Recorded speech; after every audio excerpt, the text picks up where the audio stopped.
আমি জানি আপনার বলতে হবে না। আমি মনে হয় বলার জন্য বসে আছি। তো ফাউ ফাউ আমাকে বিরক্ত করছিস কেন?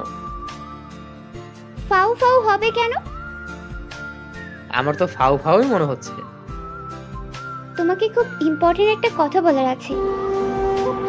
তাড়াতাড়ি বল, আমি অফলাইনে যাবো এখন। আই, কি আয়? পুরো কথা শোনো আগে। বল। আই, উফ, আবার আয়। আমার কথা শেষ করতে দিবা তুমি? তো তাড়াতাড়ি শেষ কর। আই, মেঘা, তুই কিন্তু এবার আমার হাতে থাপ্পড় খাবি। তুমি একটু মেসেজ না করে থাকতে পারো না? আমার পুরোটা একসাথে বলতে অসুবিধা হচ্ছে, তাই একটু একটু করে বলছি। উফ, এত জাতের উপায় কোত্থেকে আমদানি করে আল্লাহই জানে। কি বললে তুমি? কোথায় কি বললাম আমি? রাগ পরে দেখা, এখন কি বলবি তাড়াতাড়ি বল।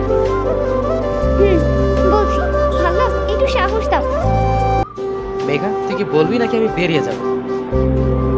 এই এত কিছু তারা তোমার, কথায় কথায় শুধু যাই যায়। তোর ফালতু বক বক শোনার ইচ্ছে আমার নেই। গুরুত্বপূর্ণ কথা বলবো তোমাকে, কোনো ফালতু কথা নয়। তো তোর সেই মহা গুরুত্বপূর্ণ কথাটা বলে এখান থেকে যা না।